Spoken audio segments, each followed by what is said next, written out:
नमस्कार, मी Mugdha Lonkar. Swift and Lift Media Group प्रस्तुत उद्योग यशोगाथा, संघर्षाचा शिखर, यशाचा आदर्श, को पॉवर्ड बाय प्राईम टायकूनच्या पुढच्या भागात तुमचं स्वागत आहे. एखाद्या व्यक्तीने घर घेतलं की ते सजवणं हे खरंच खूप चॅलेंजिंग असतं आणि तिथेच महत्वाचा रोल प्ले करतो तो म्हणजे एक इंटिरियर डिझायनर. आणि ह्याच प्रवासाविषयी गप्पा मारायला आज आपल्या सोबत आलेले आहेत north आर्किटेक्टचे Vinayak Manmode. Hello sir, तुमचं आमच्या नमस्कार. कार्यक्रमात खूप स्वागत आहे. सगळ्यात आधी तुमची शैक्षणिक किंवा कौटुंबिक बॅकग्राऊंड जाणून घ्यायला आम्हाला खूप आवडेल. अ, या कौटुंबिक बॅकग्राऊंडमध्ये ॲक्च्युली आमची परिस्थिती थोडीशी हलाखीची होती. आईनेच आम्हाला सगळं मोठं केलेलं होतं. वडिलांना थोडंसं दारूचं व्यसन असल्यामुळं आम्ही शिक्षण पूर्ण करू शकत नव्हतो. पण तरीसुद्धा त्या परिस्थितीमध्ये आपणच शिकायचं, आपणच पुढे जायचं, या हिशोबाने आम्ही आमची जर्नी चालू केलेली होती.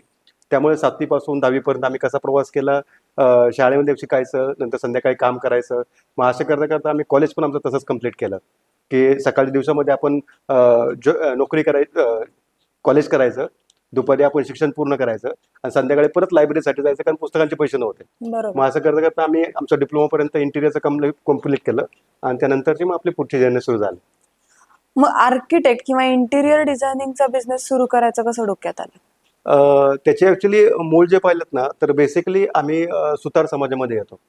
तर छत्रपती शिवाजी महाराजांनी जे आपल्याला 12 बलुतेदार ठरवून दिलेले होते, त्यातल्या सुतारी कामाला आपल्याला थोडंसं अजून एक ॲडव्हान्स स्टेजमध्ये न्यायची इच्छा होते. मग ते करण्यासाठी मग आम्ही हा इंटिरियर यासाठी कोर्स घेतला, की त्यामध्ये आपल्याला लोकांना ज्यावेळेस आपण घर डिझाईन करून देतोय, त्यामुळे आपलं जे काही परंपरागत सगळं फील्ड चालू आहे, त्याला थोडंसं आपल्याला एक स्टेप पुढे फॉरवर्ड करायचं आहे. मग त्या बरोबर. उद्देशाने आम्ही इंटिरियर चूज केलेलं होतं. ओके. मग आता इंटिरियर तुम्ही जेव्हा चूज केलं, साधारण किती म्हणजे बरंच शिक्षण त्याला घ्यायला लागलं असेल. तुमचं नक्की शिक्षण कसं तुम्ही पूर्ण केलं आणि काय म्हणजे कोणती डिग्री घेतलीत तुम्ही? मी पहिले सिव्हिलचं काम केलं होतं. सिव्हिल केल्यानंतर आम्ही इंटिरियरमध्ये मला काही नामांकित पुण्यामध्ये आम्ही जे आर्किटेक्ट्स आहेत त्यांच्यावर आम्ही कामात जॉब चालू केला होता. पण त्यामध्ये असं लक्षात आलं की सिव्हिलचं फील्ड हे खूप वास्ट आहे. या वास्ट फील्डमध्ये आपण आर्किटेक्चर पण एक काही पर्सेंटेजमध्ये भाग येतो. मग आर्किटेक्चरमध्ये आपण ज्यावेळेस सुरुवात करतो त्यावेळेला असं लक्षात येतं की इंटिरियर पण त्यातला काही एक छोटा पार्ट आहे. मग आपल्याला ज्यावेळेस आपण बिझनेसमध्ये उतरतो त्यावेळेला तुमचे एक निश पॉईंट किंवा एक USP आपल्याला ठरवावा लागेल. मग हा निश पॉईंट आपल्याला कुठे मिळेल, की त्यामध्ये आपल्याला परंपरागत होण्यासाठी, कारण जी आपली शैक्षणिक पद्धती आहे त्याच्यामध्ये थिअरॉटिकल आणि प्रॅक्टिकल याच्यामध्ये जमीन आसमानाचा फरक आहे. बरोबर. मग हा निश पॉईंट घेताना आम्ही ज्या आर्किटेक्ट बरोबर काम करतोय, आम्ही कॉलेजला पण तेच सेम शिक्षण घेतोय, त्यामुळे मग तो कुठेतरी बॅलन्स करताना आम्हाला त्याची सवय लागून गेली होती, की आपण थिअरॉटिकल डिपेंड न राहता एखादा कुठलाही आपण युट्यूबला व्हिडिओ पाहिला, एखादा लेख पाहिला, तो प्रॅक्टिकल याच्यामध्ये किती फ्रुटफुल होतोय हे पण क्रॉस चेक करणं आपल्याला गरजेचं आहे. मग हे निश पॉईंट घेताना आम्ही आर्किटेक्ट बरोबर काम करत होतो, त्यावेळेला त्यांचा एक्सपिरियन्स आम्ही शेअर करत होतो, त्यांच्याबरोबर इंटरलॉक डायलॉग करत होतो. मग असं करता करता तो आमचा बेस इंटिरियरचा एक बेस बनून गेला आणि त्या पोस्टमध्ये आम्ही डेव्हलप करत गेलो. महाराष्ट्रात जनरली लोकांची मेंटॅलिटी नोकरी करण्याकडे आहे. मग त्या काळामध्ये तुम्ही नोकरीकडे न वळता बिझनेस सुरू करावा असं तुम्हाला वाटलं, तुम्ही सुरू केला, तर त्यावेळेला तुम्ही कोणकोणते अडचणींचा सामना केलात? ॲक्च्युली आता to be very honest with you, आम्ही ज्यावेळेस चालू केलेलं होतं, की म्हणजे टुडे आय एम 49, तर ह्या ज्यावेळेला आम्ही चालू केलं होतं त्यावेळेला थोडासा पुण्यामध्ये पण कॉस्मोपॉलिटन झाल्यामुळे थोडासा गुजराती मारवाड्यांचा ह्या फील्डमध्ये पण थोडासा टच जास्त आहे. टच. हो.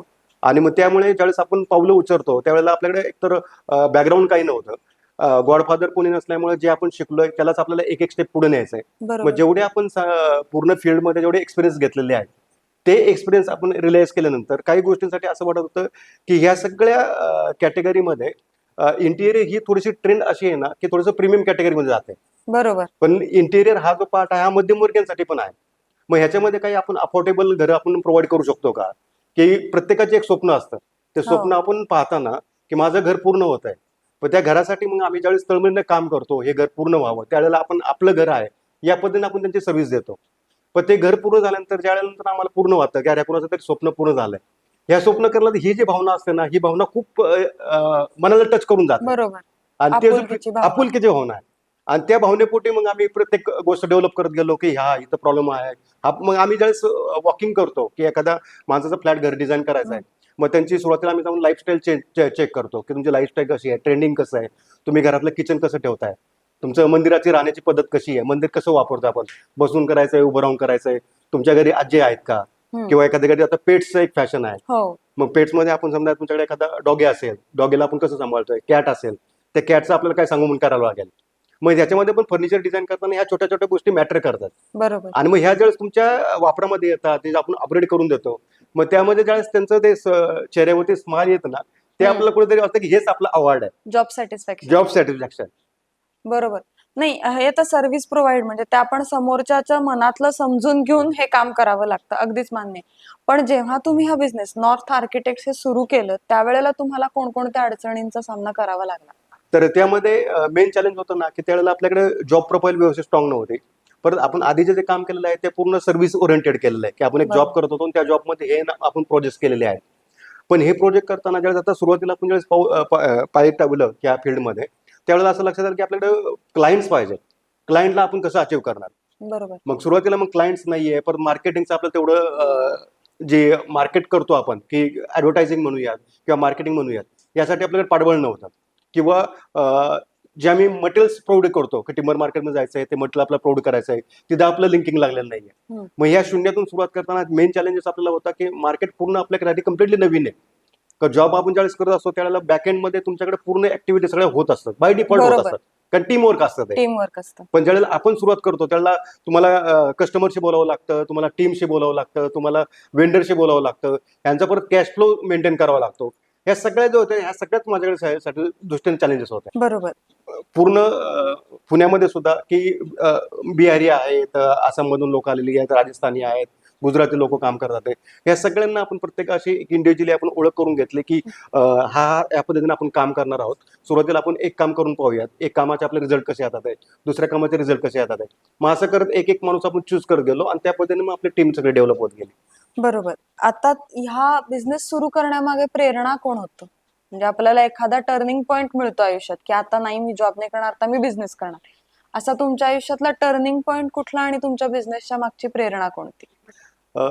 तर टर्निंग पॉईंट हा जो म्हणतात ना, की ऍक्च्युली ज्यावेळेला आपण एखाद्या बिझनेसमध्ये उतरतो किंवा मराठी माणूस ज्यावेळेस एखादा करतो, थोडीशी एक मानसिकता आपल्या मराठी लोकांची अशी आहे, की मध्यमवर्गीयासाठी बिझनेस नाही हो. किंवा मराठी माणसाने बिझनेसच करू नये.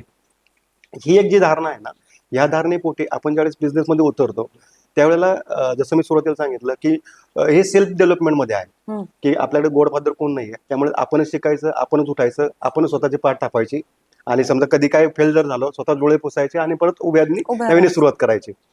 पण माझ्या दृष्टीने जो गेम चेंजर म्हणतो ना, तो गेम चेंजर असा असायला पाहिजे, की तो जे कर्व जे म्हणतो आपण, की जे कर्वमध्ये स्मूथली तुमच्या सगळ्या प्रोग्रेस चालू आहे हो. आणि त्या प्रोग्रेसमध्ये तुम्ही पूर्ण सक्सेसफुल तुमचा बिझनेस मेंटेन केलेला आहे. पण तो बिझनेस म्हणला मी गेम चेंजर नाही म्हणत. गेम चेंजर असा व्हायला पाहिजे की तुमचे अपडाऊन सारखे होतात आहेत आणि ते अपडाऊन होताना तुम्ही मग त्यातून बाउन्स बॅक कसं करताय आणि तो बाउन्स बॅक केल्यानंतर तुम्हाला रिझल्ट काय मिळतात आहे आणि त्यामध्ये तुमचा बिझनेस जो आहे, तुमचा टीम वर्क आहे, तुमचे क्लायंटचं जे सॅटिस्फॅक्शन आपण म्हणालो ते सॅटिस्फॅक्शन आपण कसं अचीव्ह करतोय, क्लायंट तुमचा किती खुश राहतोय, रेफरलला तुम्हाला किती मिळतोय. म्हणजे आज जर माझ्याकडे पाहिलं तर माझ्याकडे 80% क्लायंटचा जो क्लायंटल एरिया आहे तो रिपीटेड मध्ये आहे. बरोबर. तो रिपीट करतोय आपल्याला, की आज मी हे काम चांगलं झालं माझं, तो शेजारच्या सोसायटीमध्ये सांगेल, शेजारच्या फ्लॅट धारकाला सांगेल किंवा त्यांच्या फ्रेंड सर्कलमध्ये सांगेल, ऑफिस कलिगला सांगेल, की माझं काम विनायक सरांनी केलंय, हे छान काम झालंय, तुम्ही पण त्यांच्याकडून सर्व्हिस घ्या. बरोबर. तर हा जो प्रकार आहे, हा प्रकार आपल्याला गेम चेंजर मध्ये कुठेतरी नव्या गोष्टीतून आपल्याला घेऊन जातो. बरोबर. बिझनेस सुरू करण्यासाठी प्रेरणा कोण आहे? प्रेरणा म्हणजे तसं पाहिलं तर आमच्या आजोबापासून म्हटलं तरी चालेल, की त्यांनी पण ऍक्च्युली सुरुवातीला जॉब केला होता. ते मिलिटरी सर्व्हिसेसमध्ये होते. तिथे पण ते सुतारी कामच करत होते. पण ते केल्यानंतर आत्ता बानेर भाग थोडासा डेव्हलप होत गेला. बरोबर. पण सुरुवातीला आपण तिथं पाहिलं तर शेती हा सगळा प्रकार नाविन्याने तिथंच होता आणि त्या ठिकाणीच हे बारोबल आम्ही स्वतः पाहिलेली आहे, की ज्यावेळेला आम्ही औत करणं किंवा नांगर करणं हे केल्यानंतर ज्यावेळेला आम्हाला ते 4 किलो पेरू मिळायचे, 5 किलो पेरू मिळायचे हम्म. आणि त्यानंतर घराची थोडीशी आपण त्याला काय म्हणू की सपोर्ट मिळायचा. सपोर्ट मिळायचा. सपोर्ट सिस्टीम ती आहे ती थोडीशी डेव्हलप होत गेली होती. म्हणजे हा प्रेरणा जर पाहिलं तर आजोबांपासूनच मी घेऊ शकेल ते. तुम्ही मगाशी म्हणालात की तुमच्या आईनी तुम्हाला वाढवलं आणि मग जेव्हा बिझनेस तुम्ही सुरू केलात तेव्हा तुमच्या आईची रिएक्शन काय होती? एक छोटा किस्सा सांगतो, त्यावेळेला तुमच्या थोडंसं क्लिअर होईल आणखी. मी 7वीला होतो आणि 7वीला असताना आम्हाला स्कॉलरशिप भरायची होती. स्कॉलरशिपला आपल्याला हवे होते आम्हाला ₹5. मी बरोबर. घरी गेलो, वडिलांच्या खिशामध्ये भरपूर पैसे पडले, पण मला ते घ्यायची इच्छा नव्हती. कारण आईची शिकवण होती ना, की आपण स्वतःहूनच जे कमवू त्याच्यावरती आपला हक्क आहे, दुसऱ्याच्या बरोबर. पैशावरती आपला हक्क नाही. मी तिथून घेऊन शाळेमध्ये गेलो शाळेमध्ये गेल्यानंतर आम्ही त्याला सरांना तो गुरुजी म्हणायचो. तर गुरुजींना मी सांगितलं की गुरुजी माझ्याकडे पैसे नाही आहेत, मी स्कॉलरशिप नाही बसू शकत. त्यावेळेला गुरुजींनी सांगितलं की मी हे पैसे मी भरतो, तुझी स्कॉलरशिप मिळाल्यानंतर तू पूर्ण कर. म्हणलं ओके. त्यावेळेला मी उठलो आणि त्यांना फक्त एवढंच आश्वासन दिलं की गुरुजी ही मी स्कॉलरशिप मिळेल ना की पहिला चेक मी तुम्हाला आणून देईन. आणि ही जी शिकवण होती ना ही ऐकून मला मिळाली. आणि यू कॅन्ट बिलीव्ह की त्यानंतर आम्ही एवढी घोर मेहनत केली की त्यावेळेला मी तालुक्यामध्ये 3रा नंबरला आलो होतो. ती स्कॉलरशिप मिळाली. स्कॉलरशिप मिळाल्यानंतर त्या गुरुजींनी आम्हाला मदत केली. त्यांच्याकडून पहिला गेलो, तो चेक घेतला. जेव्हा आम्हाला तो पहिला चेक मिळाला तो त्यांच्याकडे गेलो, म्हणलं हा गुरुजी तुमच्याकडे पैसे काढून घ्या आणि बाकीचे आम्हाला द्या. म्हणजे ह्या पद्धतीने जी आमची शिकवण होत गेली ना, मग ह्याचा कुठेतरी जो मनाला टच पॉईंट म्हणा किंवा आमच्या सबसिक्वेंट माइंडमध्ये आपल्या ह्या सगळ्या गोष्टी सेव्ह केलेल्या होत्या. मग ह्याच गोष्टीमध्ये आम्हाला पुढं उभारी मिळत गेली. बरोबर. म्हणजे आता काही प्रोजेक्ट्स मी असं पाहतो ना, म्हणजे आता मी ओपनली थोडंसं बोलतोय की ज्या शेतामध्ये आईने काम केलेलं होतं त्या ठिकाणी आता मोठमोठ्या बिल्डिंग झालेल्या आहेत.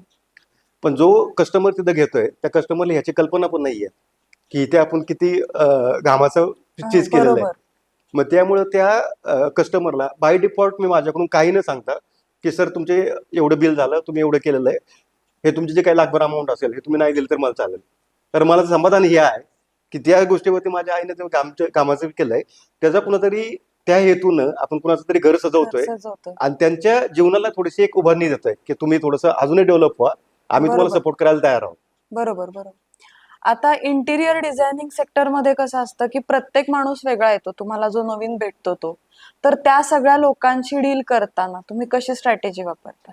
त्याच्यामध्ये स्ट्रॅटेजी म्हणजे एक तत्पूर्वी मला एक थोडंसं सांगायला आवडेल की ज्या वेळेला एक कोविडचा जो एक पिरियड गेला त्या कोविडच्या पिरियड नंतर 2 वर्षभर लागलेला पूर्ण हा बाउन्स बॅक करायला लागले. बरोबर.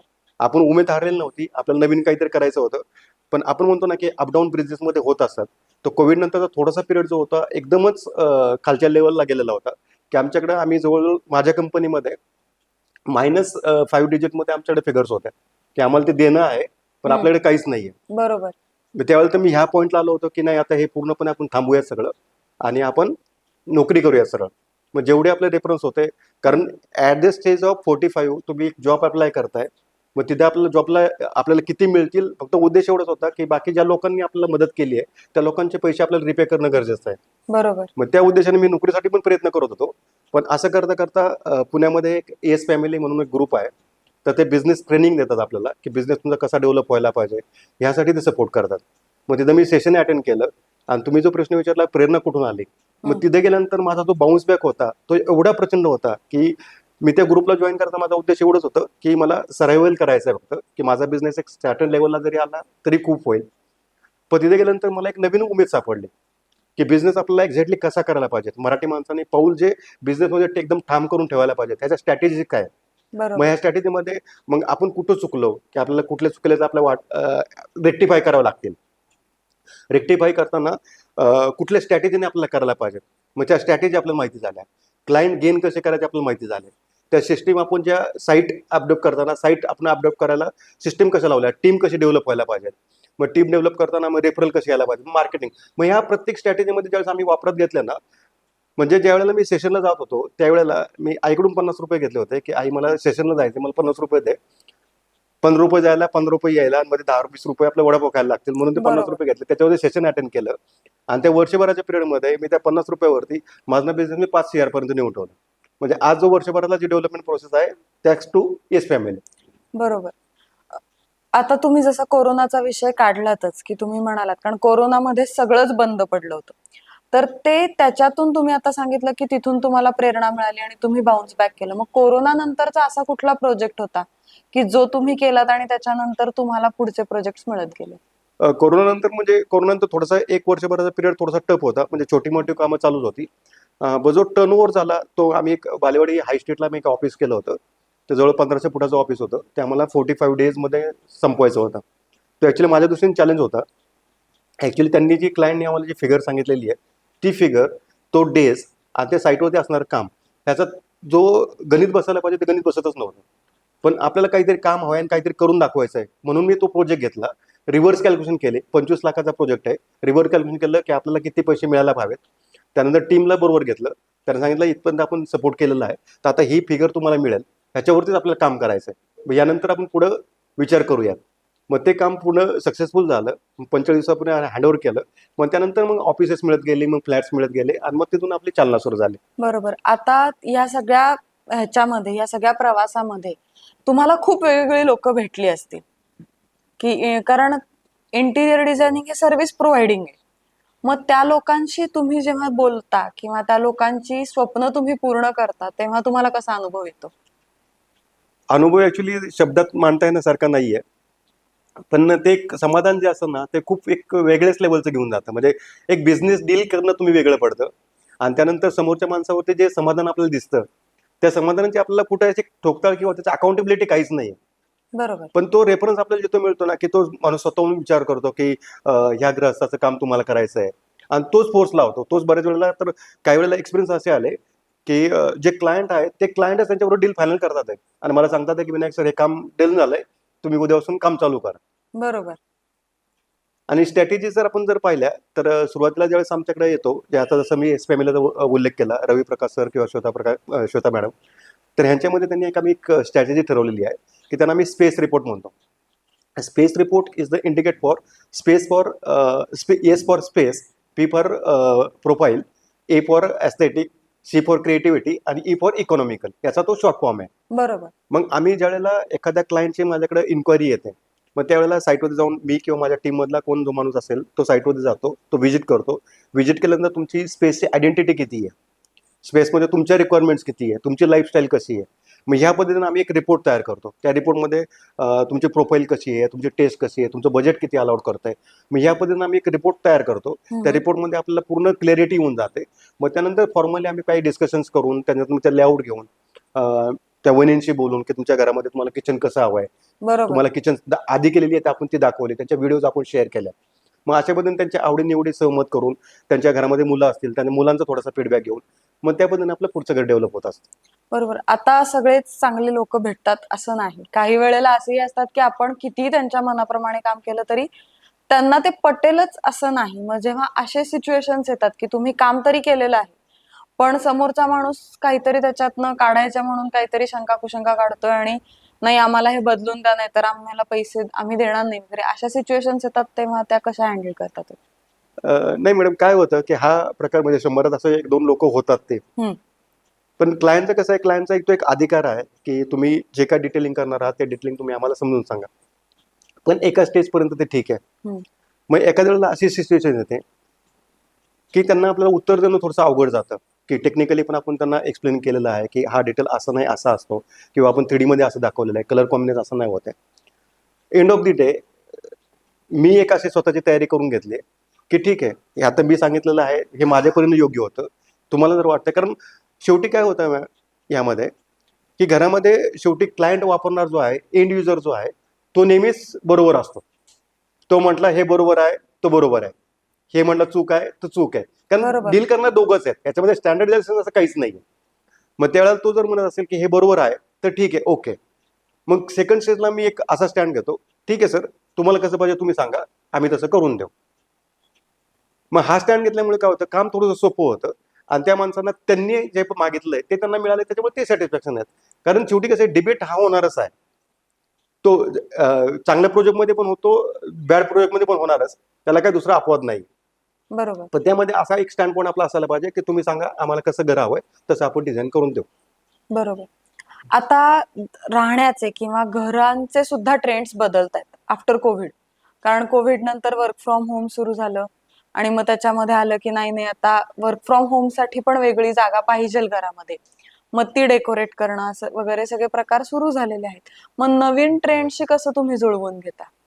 नवीन ट्रेंड म्हणजे आता बऱ्यापैकी आता आम्हाला स्टडी करावा लागतो, की मार्केटमध्ये जाऊन नवीन मटेरियल्स पाहणं किंवा आमचे जे कलिग्स आहेत, जसं आता आपण पॉडकास्ट आपण बोलतोय, तसं सेम आम्ही काही डेव्हलप आम्ही इंटेरियर डिझायनर बरोबर करतो, जे आम्हाला सिनियर आहेत किंवा काही बिझनेस टायकून्स आहेत. बिझनेस टायकून बरोबर करताना, की सर मी हा प्रोजेक्ट चालू करतोय, हा थोडासा माझ्या दृष्टीनं प्रीमियम कॅटेगरीमध्ये जातोय, पण मला थोडंसं कॅश फ्लो कसं मेंटेन करायचं हे तुम्ही मला गाईड करा. बरोबर. किंवा काही मित्र परिवार असा आहे की ज्यांच्याबरोबर आम्ही 15-15, 20 वर्ष कनेक्टेडमध्ये आहोत. की मग त्यांना आपण फोन केलं की राहुलला सांगितलं, राहुल हा असा माझा प्रोजेक्ट येतोय, पण याच्यामध्ये मला थोडीशी मदत हवी आहे. हा थोडासा माझ्या स्टाईलपेक्षा आउट ऑफ बॉक्स प्रोजेक्ट जातोय. हम्म.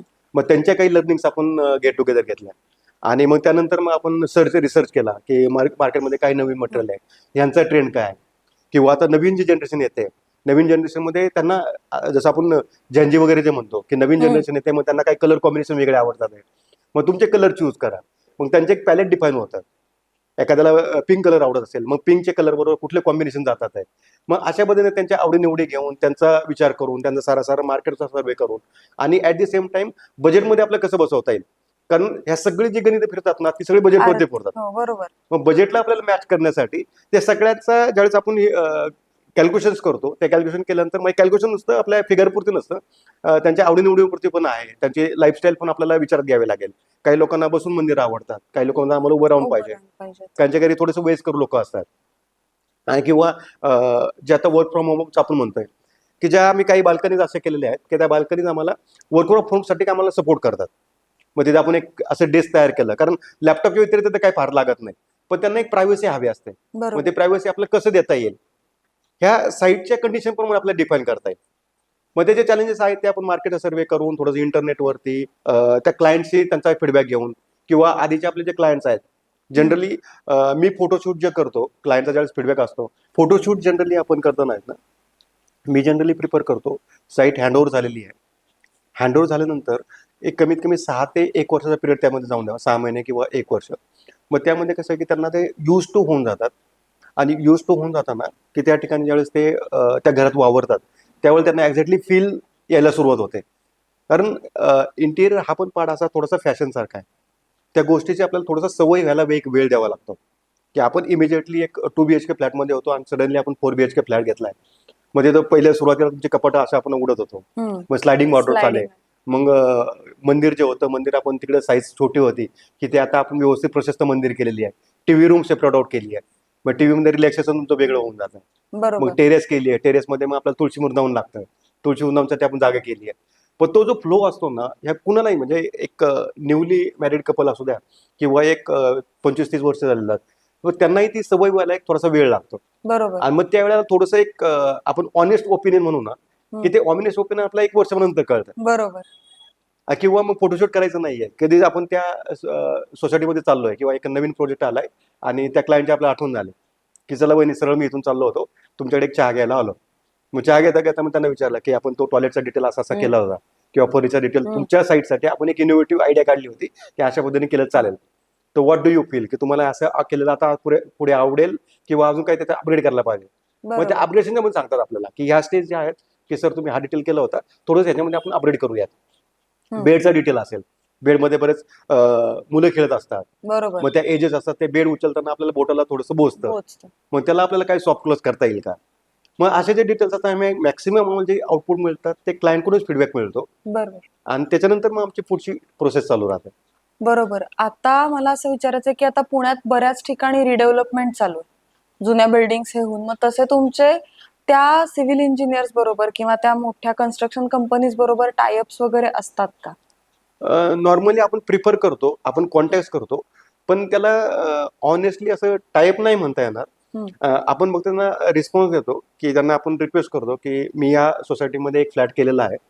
कारण कुठलाही माणूस ज्यावेळेला इंटिरियरचं काम काढतो, त्याला एक समोर जर पाहायला मिळालं, कारण आपण किती जण पिक्चराइज दाखवलं किंवा व्हिडिओज दाखवले, तर ते प्रिफर करता आम्ही साईटवरती जाऊन पाहिलं तर जास्त कम्फर्टेबल राहील.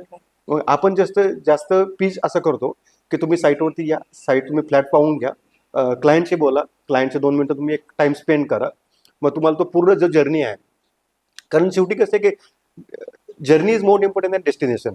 बरोबर. त्यामुळे हा जो जर्नीचा प्रवास जो सुरू कुठून झाला होता, आपण क्लायंटशी बोललो, क्लायंट नंतर आपलं इंटरॅक्ट झालं, मग त्यांनी आपल्याला फायनल केल्यानंतर डिझायनिंग प्रोसेसमध्ये आलो, साईटची ॲक्टिव्हिटी सुरू झाल्या. मग या साईटची ॲक्टिव्हिटी होताना बार चार्ट आपण करून दिलेला आहे, त्या बार चार्टमध्ये डे टू डे ॲक्टिव्हिटी होतात का. मग क्लायंटला आपल्या, कारण सगळेच जॉब करता येते, सगळेच बिझी आहेत. मग तुम्हाला जर तुमचं प्रोजेक्टचं पूर्ण 3 महिन्याचं शेड्यूल केलंय, ते बार चार्टमध्ये आलंय, बार चार्टमध्ये तुम्हाला पेमेंटचा दिवस माहिती आहे कधी करायचं आहे, सिलेक्शनला माहिती आहे आपल्याला कधी जायचं आहे, साईटवरती काय ॲक्टिव्हिटी आहे ती आपल्याला कळून जाते. इव्हन आता काही प्रोजेक्ट्सवरती आम्ही असं करतोय की आता रिसेंटली मी हिंजवडीला फेज 3 मध्ये घर केलं होतं. ते जे मिस्टर आहेत ते नेव्हीमध्ये आहेत, हम्म. आणि ही बाई आहे ती दुसऱ्या ठिकाणी राहते आणि मग त्या बाईला मुलांमुळे त्यांना साईटवर जाणं शक्य नाही, बरोबर. मिटिंगला पण त्या बरोबर वेळेवर येत नाही. ह्या माणसाचा मोबाईल कधी लागणार लागणारच नाही. मग त्यासाठी आम्ही ऍक्टिव्हिटी केली होती की त्या पूर्ण फ्लॅटमध्ये काम चालू असताना आम्ही कॅमेरा लावून ठेवले होते हम्म. आणि कॅमेऱ्याचा ऍक्सेस सगळ्यांना दिला होता. बर. पण त्यामुळे काय झालं की ह्यांना कनेक्ट करताना की आम्हाला पण काही डिस्कस करायचं आहे, मग त्यावेळेला ते मोबाईलवरती त्यांच्या कधी त्यांना वेळ असेल किंवा ह्यांना कधी रेंज मिळाली, नेटवर्क आलं, मग त्यावेळेला ते पाहत होते की ऍक्टिव्हिटी आपली बर काय बर काय चालू आहे. मग अशा पद्धतीने त्यांना आपल्याला बरेचसे ऑप्शन्स वर्कआउट करता येतात आणि त्या पद्धतीने आपल्याला प्रोसेस डिफाईन होऊन जाते. पुढच्या 5 वर्षांमध्ये तुम्ही तुमच्या कंपनीला कुठे बघता? माझ्या कंपनीला मी सांगता कमीत कमी एक 150-200 CR पर्यंत मी पाहायची माझी इच्छा आहे. त्यासाठी एक थोडासा मॉड्युलर फर्निचरचा एक सेटअपचा आपण एक विचार करतोय.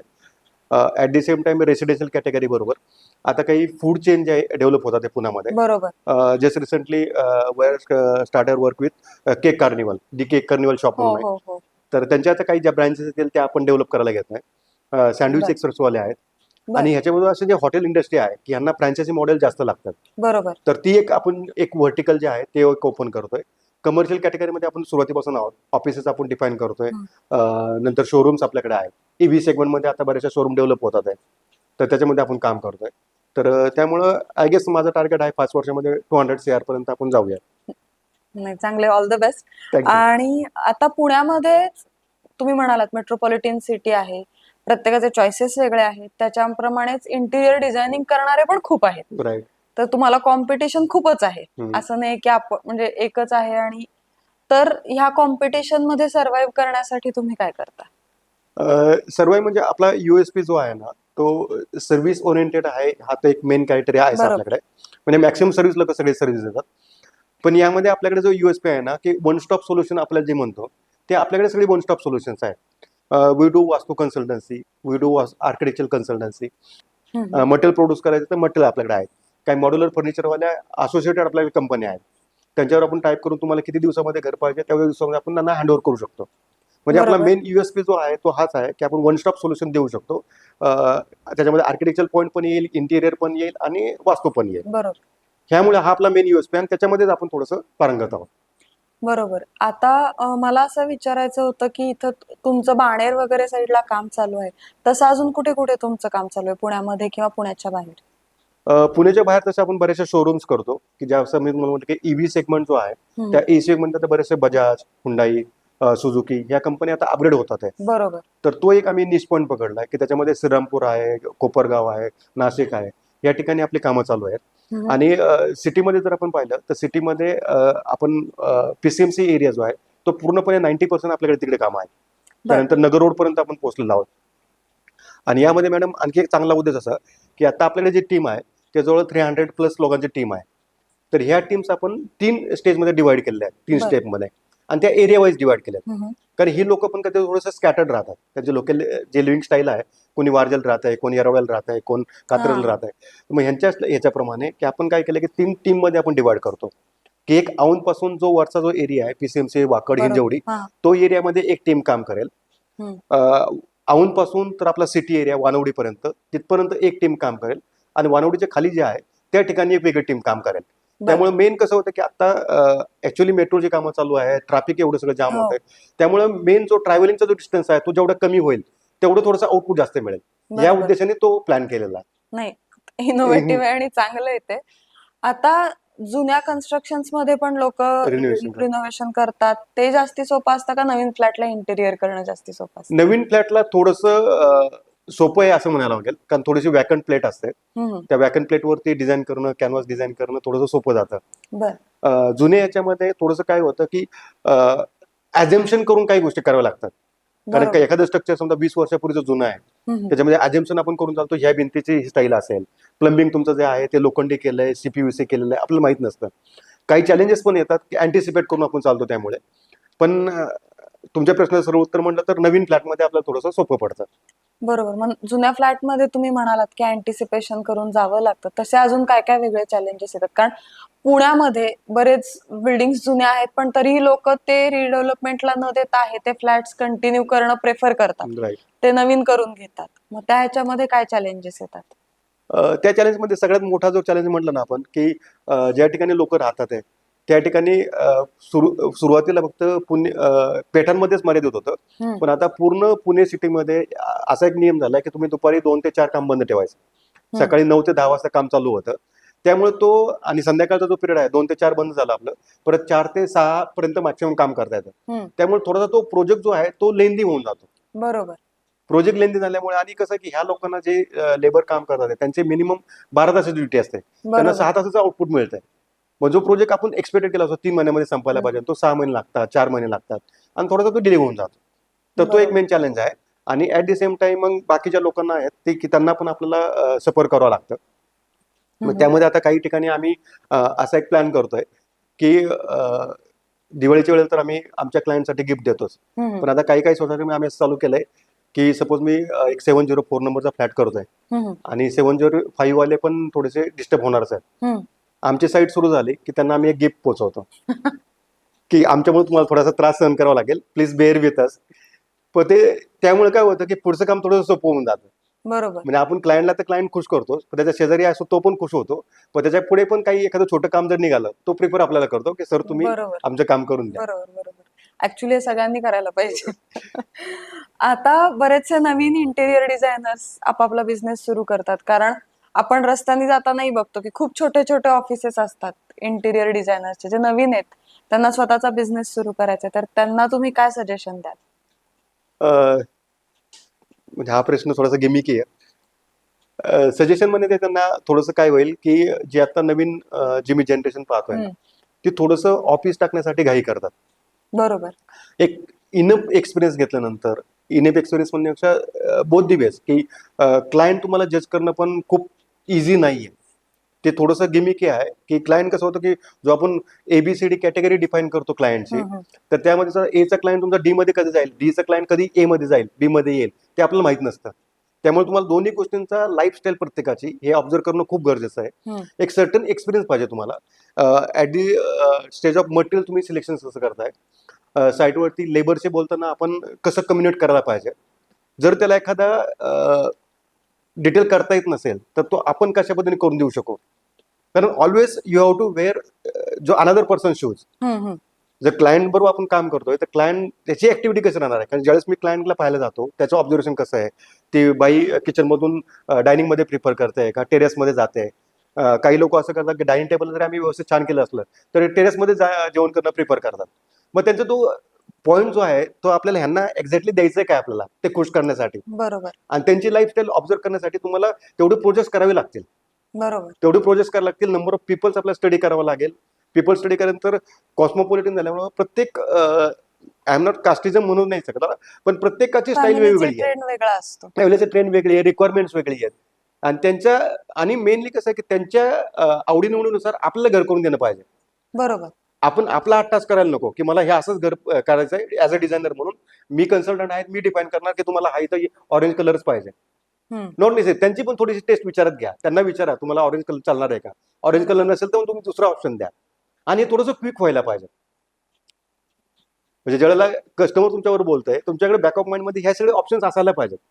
आणि हे इझिली करण्यासाठी तुम्हाला जेवढं मार्केटमध्ये स्टडी करावं लागेल, मटेरियलची डिटेलिंग समजावं लागेल, लेबरची कोऑर्डिनेट करावं लागेल आणि त्यानंतर मग तुम्हाला बिझनेसमध्ये यावं, असं नवीन जनरेशनचा सल्ला आहे.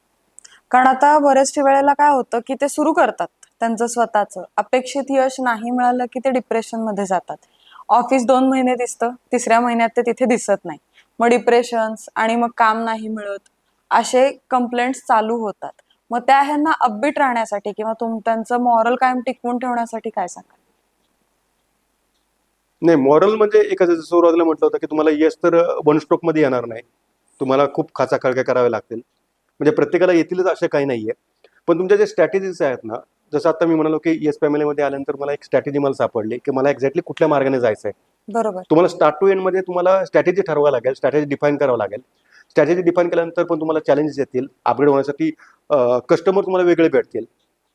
तुम्हाला तुमचा इंटिरियरचा जो रोल आहे तो अशा पद्धतीने फिट करायचा आहे की माझ्यामुळे कुणाचं नुकसान नको व्हायला आणि मी कुणाचे फुकटचे पैसे घेणार नाही. बरोबर. आणि ह्याच्यामध्ये तुम्ही जर तुमचे प्रयत्न चालू ठेवले आणि प्रामाणिकपणाने काम केलं तर यश तुमच्या पायाशी नक्कीच व्हायला. पूर्वी म्हणजे जे पूर्वीचं कन्स्ट्रक्शन होतं तेव्हा फ्लॅट्स मोठे होते, फ्लॅट Area size सिस्टीम मोठा होता. कार्पेट एरिया जास्ती होता, आता सेलेबल जास्ती असतो, कार्पेट खूप लहान असतो. राईट. म्हणजे बाल्कनीज खूप मोठ्या असतात. त्याच्यानंतर बाहेरचा एरिया जास्ती असतो, पण किचन म्हणजे अगदी कुकिंग एरिया, एक माणूस पण बसत नाही. मग अशा ठिकाणी इंटिरियर करताना चॅलेंजेस येतात का? चॅलेंजेस खूप काही असतात त्यामध्ये. अ, आता ॲक्च्युली सगळं ओपन मार्केट असल्यामुळे की यूट्यूब, इंस्टाग्राम, पिंटरेस्ट वगैरे ऑप्शन तुमच्याकडे सगळे छान छान मिळतात. बरोबर. आयडिया सगळ्यांकडे आहेत, पण सगळ्यात मोठा आपल्याकडे जो ड्रॉबॅक आहे ना, तो एक्झिक्युशनचा आहे. मग एक्झिक्युशन करताना प्रत्येक इंच भूमीचा, म्हणजे किचनचं तुम्ही पर्टिक्युलर उदाहरण घेतलं, तर त्यामध्ये आपण पाहिलं तर आपल्याला एक एक इंच जागा महत्त्वाची असते. मग अगेन त्या ठिकाणी पण हाच जो कल आहे ना, की जी मुलगी कोण किंवा जी बाई माणूस किचनमध्ये काम करत आहे, त्यांची ॲक्च्युली नीड आपण समजून घ्यायला पाहिजे. त्याचे आपण नोट डाऊन करून घ्यायला पाहिजे. तुमच्याकडं मोठे, आता जसं तुम्ही म्हणा की जुन्या घरामध्ये आपल्या मोठे डबे मोठे हम्म. असायचे. मग मोठे ठेवत तुमच्याकडे आता वापरता का तुम्ही? जर खरोखर वापरायचं डिस्कार्ड करून घ्या. तुमच्या रिक्वायरमेंट काय आहे? तुम्हाला 5 किलोचं ठेवायचं. तुम्ही मग सुरुवातीचे आपले काही बुलेट प्रश्न असतात, की जसं आपण म्हणलं की तुम्ही राशन किती दिवसाचं भरताय? बरोबर. जुन्या वेळेला आपण महिन्याभराचं हो. राशन भरायचो.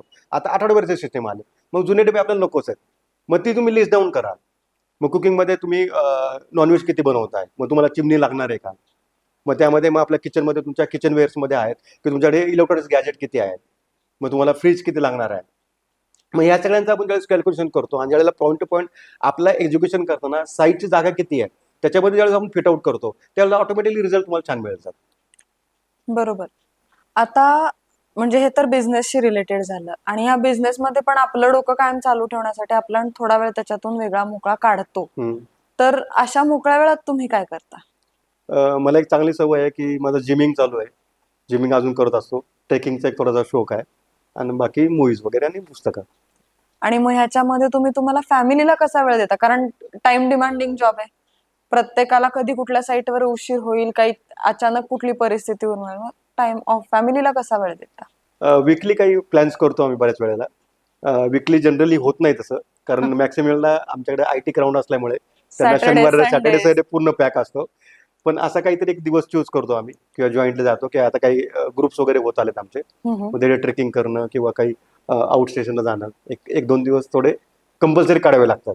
बरोबर. कारण त्याच्याशिवाय तुमचंही माइंड बाहेर फ्रेश बसून जाणं. होणार नाही.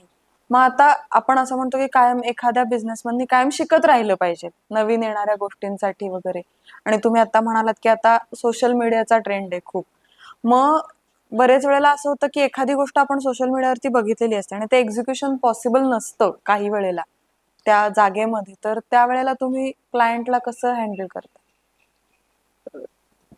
नाही, बऱ्याच वेळेला हा प्रश्न येतो, म्हणजे हा प्रश्न एकदम रास्त आणि परफेक्ट आहे, की बऱ्याच वेळेला काय होतं सोशल मीडियामध्ये आपण ज्यावेळेस पाहतो, की त्या ठिकाणी माझं जो व्हिडिओ काढलेली आहे किंवा तो Instagramचा जो रील बनवलेला आहे, तो पूर्ण एक प्रीमियम व्हिला आहे. बंगलो आपण ज्याला बंगलो म्हणतो. आहे. बंगला तर थोडेसे कमी झाले, पण रो हाऊस वगैरे याच्यामध्ये तो प्रीमियम व्हिलामध्ये केलाय. तिथं तुमच्याकडे जागा 20 फुटाची आहे. 20 फुटाचा टीव्ही युनिट त्यांनी बनवलेलं आहे आणि आपण इथं फ्लॅटमध्ये करतोय 5 फुटामध्येच. बरोबर. मग त्यांना थोडंसं आपण क्वेश्चनिंग करतो. क्वेश्चनिंग म्हणण्यापेक्षा त्यामध्ये तुम्हाला त्या टीव्ही मधलं एक्झॅक्टली काय आवडलं, हम्म. की तुम्हाला त्यातलं कलर कॉम्बिनेशन आवडलंय का, जे तुम्ही तो टीव्ही प्लेस केलेला आहे त्या टीव्हीचं लोकेशन आवडलंय, खाली त्यांनी गॅजेट्स बार केलेले आहेत, ते गॅजेट बार आवडलं, तुम्हाला एक्झॅक्टली त्यातलं काय पिन पॉईंट झालाय. मटेरियल असेल तर मटेरियल आपण सेम रिपीट करूयात. डिझाईन आवडलं असेल तर त्या 20 फुटामध्ये मी जे सुरुवातीला म्हणतो की त्याच्यामध्ये कन्सेप्ट जी वापरली आहे ते कन्सेप्ट आपण अडॉप्ट करूया, त्या कन्सेप्टला डेव्हलप करू आणि त्या पद्धतीने तुम्हाला आउटपुट द्यायचा प्रयत्न करू. तर बरोबर. अशा पद्धतीने तो आपल्याला टॅकल करता येतो. नाही, खूपच चॅलेंजिंग तुमचा जॉब आहे. आणि वेगवेगळ्या साईट्स, आता सध्या कुठली पुण्यातली जी तुमची फेवरेट साईट कुठली चालू? आता हिंजवडी फेज 1 मध्ये मी काम करतोय. रेसिडेन्शियल. रेसिडेन्शियल साईट आहे, 3 BHK फ्लॅट आहे. या वर्षीतलं तरी आत्तापर्यंत stage today one of the best site होईल ते. लास्ट स्टेजला आहे. अच्छा. फायनल हँडओव्हर मला ते एक 15 ऑगस्ट नंतर आपण हँडओव्हर करू त्यांना. आता पुढचा प्रश्न असा की आता आपण इतक्या वेळ आपण क्लायंट संदर्भात बोललो, आता वेंडर्स असू देत किंवा जे लेबरर्स असतील त्यांच्याशी डील करताना आपल्याला वेगळे टेक्निक्स यूज करावे लागतात. मग क्लायंट आणि वेंडर्स यांचा ताळमेळ कसा घालता? जनरली आमचा जो वेंडर असतो तो क्लायंट बरोबर बोलत नाही, हा. कारण आपण वन स्टॉप सोल्युशन देतोय, तर क्लायंटची पण हीच अपेक्षा असते की जे काही प्रश्न असतील ते माझ्याकडे येतील, कारण सुरुवातीचा डिझायनिंग स्टेजचा आपल्याकडे गंध असतो. आणि आणखी एक पार्ट त्याच्यामध्ये असा आहे की ज्यावेळेस वेंडर्स किंवा लेबर आपल्याकडे काम करत असतं, त्यांची एक सर्टन मेंटॅलिटी असते. त्या मेंटॅलिटी म्हणण्यापेक्षा त्यांनी आतापर्यंत जे काम केलेलं आहे ते ज्यावेळेस ते क्लायंटला प्रिफर करायचा प्रयत्न करतात, one of the best project त्यांनी जो केलेला असतो तो ते प्रिफर करतात किंवा तो डिटेल रिपीट करतात. पण जनरली आमचं जे विजन असतं, तुम्ही आज घर केलं तयार आहे, कमीत कमी 5 वर्ष तरी तुम्हाला बोर नको व्हायला. बरोबर. म्हणजे तो जो एक फ्युचरिस्टिक आपला जो पॉईंट असतो पाहण्याचा, तो लेबरकडे नसतो. मग त्यांना सांगताना आपण असंच करतो की तुम्ही आमच्याबरोबर कोऑर्डिनेट करा, जे काही डिटेल आहे ते समजून घ्या प्रत्येकाच्या स्टाईल प्रमाणे. आणि आता आम्ही एक ह्या 4-5 महिन्यामध्ये एक स्टाईल पण अशी अडॉप्ट केलेली आहे की त्यांना एक आपण दिवसाचा टार्गेट देतो की तुम्हाला ह्या दिवसामध्ये हा प्रोजेक्ट करायचा आहे. ह्या दिवसभरामध्ये तुम्ही प्रोजेक्ट केला तर तुम्हाला अवॉर्ड्स मिळतील. त्यांना एक रिवॉर्ड्स देतो आपण की हे तुम्हाला एवढी अमाऊंट मिळेल. पण त्याच्यापेक्षा कमी झाला तर आम्ही तुम्हाला आणखी पैसे देऊ, आणि जर जास्त डिले झाला तर मग पेनल्टी चार्ज लावू. बरोबर. मग त्यामुळे विन विन सिच्युएशनमध्ये ते काम आपल्याला आउटपुट तेवढं मिळून जातं. बरोबर बरोबर. ऍक्च्युली स्ट्रॅटेजी सगळ्याच अपकमिंग इंटिरियर डिझायनर्सनी पण फॉलो Follow केली करायला. पाहिजे, कारण बरेच वेळेला आपण काम सुरू करतो आणि ते इतकं डिले होत जातं की करणाराही बोर होतो, करून घेणाराही बोर होतो. सर, तुम्ही आमच्या इथे आलात आणि खूप छान माहिती सांगितलीत. तुमचा Thank you, thank you. प्रवास खूप छान एलॅबोरेट केलात आणि इन्स्पायरिंग आहे तुमचा प्रवास. आणि माझं म्हणणं असं आहे की जे नवीन इंटिरियर डिझायनर्स आहेत त्यांनी नक्की ह्याच्यातल्या ज्या छोट्या छोट्या बारीक गोष्टी आहेत त्या नक्की जाणून घ्याव्यात आणि त्या एक्झिक्यूट करताना वापराव्यात, ज्याचा तुम्हालाही फायदा होईल. Thank you sir. Thank you so much. Thank you. हे एक आमच्याकडून तुम्हाला छोटंसं